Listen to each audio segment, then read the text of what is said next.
Taylor, thank you so much for taking the time to chat with me today about our partnership at BlastPoint. I'd love to maybe just start with a quick little intro about you. Well, thanks for having me. It's Taylor Malm, and I'm the digital marketing specialist at P1FCU. We're a credit union in the Northwest. We have branches in Idaho, Washington, and Oregon. We Our membership area is pretty big, so it's a fun challenge, and it's been great collaborating with BlastPoint. So Yeah, absolutely. And we super appreciate all of your guys' enthusiasm and championship of BlastPoint as well. And so maybe to start the conversation, we can begin by talking about, before we dive into all of the data and AI powered stuff, talk about the state of things it was before we started working together, specifically when it comes to things like the challenges that P1FCU faced. I don't want to put words in your mouth, but I have some ideas on what they were. But to you, what were some of the biggest challenges as a business and as a marketer too? yeah, of course. First off, I want to give a shout out to Stephen Reed, our VP of marketing. He connected us, and I'm super glad that he engaged in this partnership and introduced me to Tomer. But to get to that discussion is, as a marketing team, we have an internal data team, and connecting with those people, because they're very busy and they do all the reporting for the credit union, and connecting with those people, it's kind of challenging to get a marketing list every other day.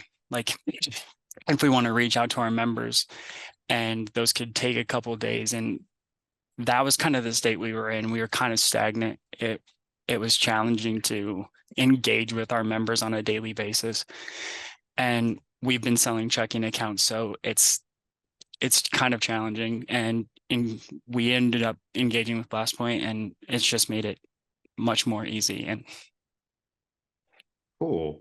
And then, you mentioned checking accounts. I know that you guys also have a pretty big indirect segment. And so maybe you can talk a little bit about that, not so much the solution because we'll dive into it, but for anyone who's listening who might not be familiar with like that paradigm of a credit union having a large segment of indirect members, what does that mean and why is that a challenge for you? yeah, indirect members are when you go to a dealership, and or a car dealership, I guess, specifically, and there's several different loan terms you can pick from, and usually your local credit unions, your major lenders. And we have a significant indirect membership because we do offer very competitive rates. And so those people really don't have a direct relationship with the credit union, and that's why they're known as indirect members. They have a surface level, they know that we hold their loan, but that's about it. Yeah. So one of the things that must be really challenging is, it's a great way to get some extra loans and get some new members on paper. But when it comes down to actually having these members become long-term loyal members who, are good members for the credit union to have, it's probably challenging because, they basically might as well not be members because, some of them might not even remember the name or the logo, right? Oh yeah, I get emails sometimes saying, "Oh, I didn't even know I was a member of Huh. P1FC." And when we say, "Hey, happy birthday," or "You've been a member for a year," and they're like, "Oh, I didn't even know we were members of P1FC." So yeah, Yeah. it can be challenging engaging with those people. And we'll talk in a few minutes about some of the stuff that we've been doing together to really engage that segment and how successful it's been. But before I get into the specifics, what made you guys choose an AI data-driven approach to kind of evolving the marketing practice at P1? Well, if we just have to adapt, we started with trying to get a hold of our data team, and they're busy, and then all of a sudden we're engaging with you guys to be able to pull our own lists, and then we move on to AI and propensity modeling, and we just got to keep getting better. If you're not getting better, you're getting worse. So And is there anything, just from like a personal perspective, before you started working with all this data and all these AI powered tools, any kind of difference between what you expected and like the reality of using, and we should be more specific. AI can mean a lot of different things. We're talking not so much generative AI, but more predictive modeling, predicting member behavior, driving member behavior, and things like that. But any interesting sort of, I expected this, but it's actually more like that. No, not particularly. I think that as marketers, we try to do our best to understand the trends, and there are some things that we've noticed, some channel preferences that kind of do surprise me, but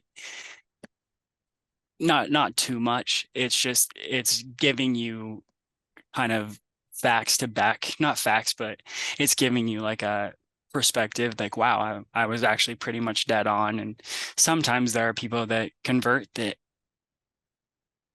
I didn't think that they would, but the data does say that they would convert. So it's very interesting. Yeah, cool. Well, let's talk about the implementation journey, and maybe we can talk a little bit about how long did it take to get set up with BlastPoint, and a lot of credit union leaders that I talk to when we talk about the kind of stuff that we're doing, especially if they're fairly early on in their data and analytics maturity kind of journey, think that this would be something that could take many, many years to put together. So can you talk a little bit about what has it been like in terms of timelines, in terms of just like complexity? How would you say the implementation process looked like, just so that people who are listening in and are wondering, if I wanted to do something like this, what would that actually look like for me? It didn't take long at all. I'm not a data scientist or wizard. I don't handle our internal data, but from what I understand from that team, it was very easy to map it across and give it to you guys. And God, I don't remember exactly how long it took. You probably know better than me, but I would imagine it wasn't more than six, like less. It was probably less than 6 months. Oh And yeah, yeah. I think it was fairly significantly less than 6 months, which even yeah. then, in credit union land, is lightning fast. So yeah. And how would you say, having this kind of tools began to change your day to day? So, we went through implementation. A lot of what we did is really make sure that we're not just taking your data, but we're taking your data cleverly, right? We're building metadata around it. We're making sure that we encode these business logic rules that match your credit union. But as a marketer, once you had the platform in your hand, how did your day to day sort of change from before to after? Well, it really just gave me much more versatility. And I know I've said that before, but the versatility is just such a huge thing that I don't think people understand. Is people think you can just turn marketing on and off like a spigot, and you like having BlastPoint, you really can. Like we could have a Monday evening meeting saying, hey, we really need to hit our members in this area who have a propensity to open a mortgage. And having BlastPoint has kind of given us that super good resource. We just put together a mortgage campaign in less than 2 weeks that is super complicated. And if we didn't have it, I can't even, well, we couldn't have done it because there's a bunch of channel preferences and stuff that BlastPoint has given us access to that we wouldn't have had. So it's just made us super versatile, and it's it's going to be better now that we've pretty much specifically got to market checking accounts to our members, because in the loan environment that we're in, it's kind of tough. And Mhm. we're really looking forward to a solid loan environment where we can use more of our data that we have inside of BlastPoint. It's going to be really fun, and I'm currently working on some big time stuff. So, of Ooh, I'm super stoked to hear more about that. Save yeah, it for like the ending of of the course. chat. Um, And so, one of the quotes that you shared, as part of the case study that we had around the checking account results, which maybe you can elaborate a little bit in a few minutes, but you said not only is BlastPoint great for making marketing lists, but it's also a great way to gather data that you didn't previously have access to. So I'm curious what that means to you, if you could elaborate a little bit more about the kind of data that ended up being really impactful for you guys. Like I said, it's kind of tough to get a hold. Like I fill out a ticket for our data team and they're great, but they're so busy and that might be 3, 4 days. And that's great. Like I can use BlastPoint to pull lists based on certain characteristics, but it also gave us access to like I built out an exploration, which is segments of all the things that you can build, all the segments you can build, and you can compare them all. And it gave me a way to compare every single one of our members based on if you were indirect, if you were in branch 1, you were in branch 55.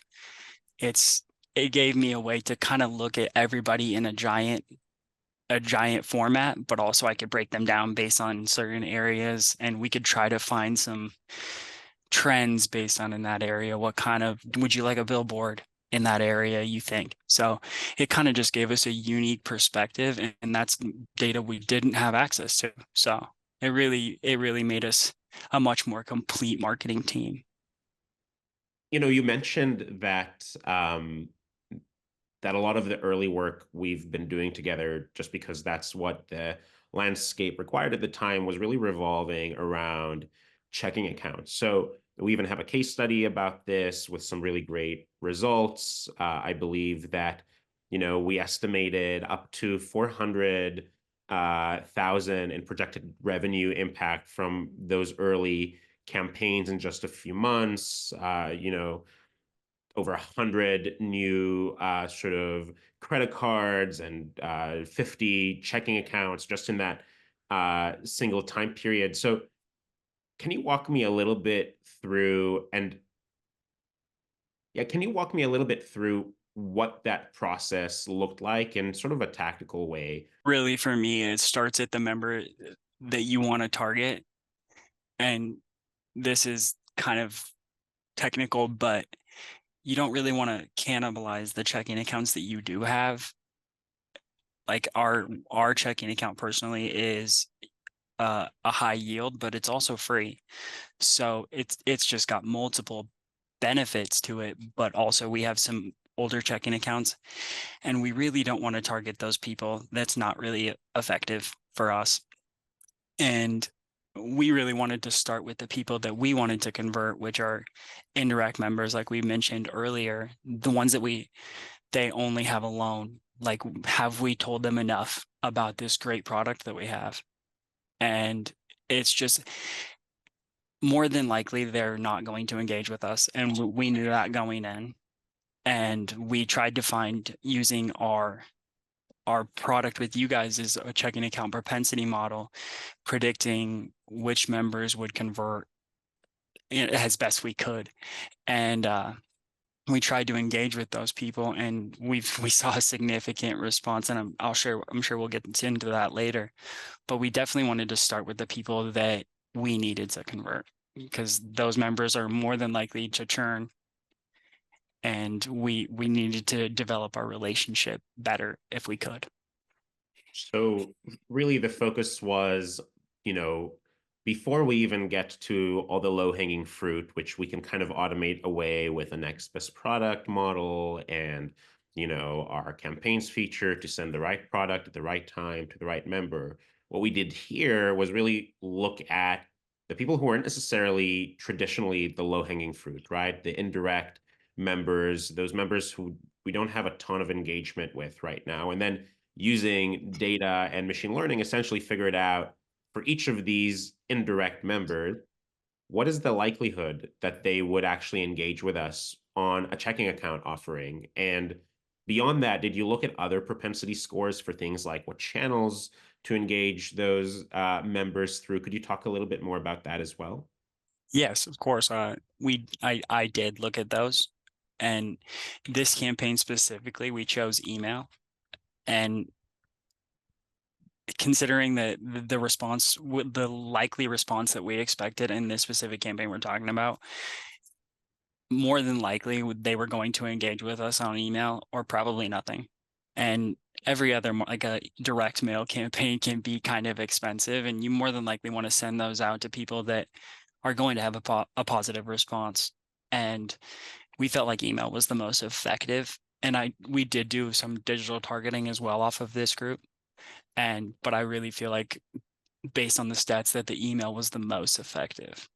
Yeah, I agree. And I think, go ahead. Go ahead, and I Taylor. was gonna say, and that's what BlastPoint predicted. So that was super effective, and it kind of gave us a roadmap on the best way we can engage with this group. Cool. I love that. And then, you mentioned direct mail, and, this, we haven't talked about this yet, but I'm curious if having access to some of this data suddenly opens up channels like direct mail for being more feasible. And the reason I'm asking is because I feel like a lot of the credit unions that I talk to just don't do a ton of direct mail and actually, if you don't mind, I'm going to share my screen so I can kind of illustrate what I mean by this. One of the things that I talk to union leaders about, and sort of how it doesn't seem like a lot of people are using direct mail, is because it would be really expensive, right? So you guys have about 123,000 folks in your audience of BlastPoint. So we're talking, members, accounts. And, if I wanted to target all the people who were good for checking accounts based on what you just said, traditionally, let's say that, we didn't have BlastPoint, we would, ask the data team to get us information about all the folks that don't have a checking account, right? So what I just did in like a second might have taken you how long to just get that answer? At least a day. At least a day. Cool. And so here we see that we have 53,000-ish members who are not on checking accounts. And let's say that we want this campaign to go out quarterly, so 4 times, and it costs about 60 cents an envelope. We're talking about this paper mail campaign costing $127,000, which means that it's not at all feasible for most credit unions for the rate of return. But if I went ahead and used our checking account propensity score model and said, give me everyone who's got more than like a 7 out of 10 score here, we're down to 4,000 folks. But there's also no guarantee that they would all use mail or respond to direct mail. So we can use our channel preference for direct mail, let's say anyone who's like at a 6 or above, to take us down to 2,000 members that we maybe target 4 times a year, and it costs us 60 cents an envelope. And we went from 128,000 to $5,000 annually for this kind of campaign. So any thoughts from you on how this channel preference data is changing the way that you think about what channels you're using, kind of surfacing opportunities like this? I haven't shown you what I just did before, so I'm curious to just get your thoughts. Yeah, it honestly shaped our, like I mentioned, our mortgage campaign that we're putting together right now. It shaped the entire campaign. We broke our entire campaign down into channel preferences, and I really hope it's successful. It's out right now, but we did shape our messaging on it this past couple of weeks, and I'm really looking forward to it. Yeah, I'm curious, what were some of the insights that popped up and ended up being a key part of the strategy for this campaign?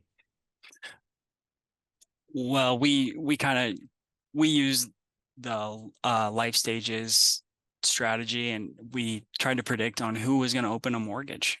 And we kind of based them around, we have some lending centers, kind of like some lending hubs in our membership. And we tried to find the people around those areas that would likely get a mortgage. And we targeted them based on their channel preferences. And it's a relatively small group, because people that are into mortgages right now in February or March, they're not very high, and they're Right. relatively small areas we're targeting. So we were actually able to do the mailers just as a marketing team of 7 people. So Wow. we used BlastPoint to pull the mailing lists, and we built out the mailers. We mail merged. We printed the envelopes. We stuffed them. So we're really bought in, and we're really bought in to these channel preferences, and we're really looking forward to seeing how this test goes. Awesome. So, Taylor, can you tell me a little bit more about tactically what it looks like when you are trying to figure out who to target for a checking account? So you have a propensity score, in the BlastPoint platform that says, here's how likely people are to engage with a checking account, whether they have a checking account or not, and things like that. But how do you really get to the core insights that you need for your marketing campaigns? Well, we start with the high propensity score. We try to find those members that you predicted are the most likely to convert. And for me personally, I like seven. Seven to me is a it's a statistically good number for on a scale of 1 to 10. Those are people that, like, if I can get those people to convert, I'm doing my job. And then I really try to base it off, like, I'll go in and look at their preferences. How many people of these have an auto loan? How many people have a personal loan? And now I'm looking forward to using next best model to try to be like, okay, well, maybe if I'm not targeting the right person, what potentially could they be interested in next? So using BlastPoint to try to find some statistical markers about those people and trying to put the right things in front of them. And I think that using that propensity curve is the best way you can possibly do that. Cool. Okay, so let's talk a little bit about the future. And before we get to like the future of our partnership, I'm curious if this has shaped this experience of working with BlastPoint and incorporating data-driven insights and sort of member-centric philosophy into your marketing team has changed the way that you think about where the industry is going, both from like a credit union perspective, but also from a marketing perspective and where that overlaps. I I think that BlastPoint and other AI driven tools are changing marketing. Like you and I talked about earlier about how nobody really does direct mail. Could you imagine asking that 25 years ago? How many of them did direct mail? And nobody's telling you that they're doing direct mail. And that's obviously people are changing with the times. And I think BlastPoint's only going to help us do that.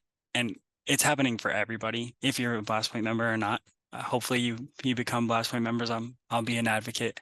But I really see the member-centric approach really moving forward. Like, we have so much data on our current members. Let's use it. And we're really looking forward to doing that at P1FCU now that, like, hopefully the checking accounts is we can actually target internally instead of externally pretty soon. Mhm. So Totally. And what are some of the things that you're most excited about sort of coming up on our partnership horizons? We have a lot of exciting stuff sort of cooking in the oven right now. So what comes top of mind for you? well, we just got next best product, and I'm I'm working on that right now. I mentioned it earlier, kind of some fun things that I'm working on. I'm working on drip campaigns for all of our next best product stuff. But to go along with that, I'm also really excited about is our new HubSpot implementation that we're working on between BlastPoint and HubSpot, because that's going to make my job 1,000 times easier. We can automate some marketing, and as all marketers know, automated marketing is is amazing if you can do it. And that's not something that we've really ever got to work because we didn't have tools like BlastPoint, and we just became HubSpot users. So that's honestly, I'm looking forward to have next best product, but the HubSpot implementation is just going to give me a much more in my tool belt. So I'm looking forward to that most of all. I concur with that. When I think about what we have cooking for you guys, kind of this combination of the next best product model and the HubSpot integration would really allow us to um, I don't know if you know this. You might actually be the one that told me this, but credit unions have about 90 days from account open to make the most out of that relationship. So I'm really excited to do that in a way that is automated and increases the number of products per member, services per member, share of wallet, and all of that. One more thing I'm curious to hear your thoughts about is some of the new sort of campaign features that are coming down the pike here at BlastPoint. Curious to hear what you're excited about from that perspective. What are you hoping that they'll allow you to do, and how you see yourself and the team using it? Yeah, aside from all my ranting and raving about next best product and HubSpot integration, I'm super excited about the campaigns feature. It's something in the past that I've had to give to the data team that is already overworked. Not overworked, that's a bad example. Give to our data team that is already challenged with so many different tasks from everybody at the credit union, and they were having to monitor one specific like characteristic about this one member. And I'm saying I targeted this 4,000 people. I need you to monitor every single day if they open up an Ascend checking account. And that's not something I have to do anymore. And it launched. It's in beta right now still. And it's been super awesome just to look at, and it's something that's going to take such a huge burden off our data team. And I'm really excited to use that along with the automations features that are coming down the pike soon. Yeah, awesome. I'm really excited to see you guys use it as well.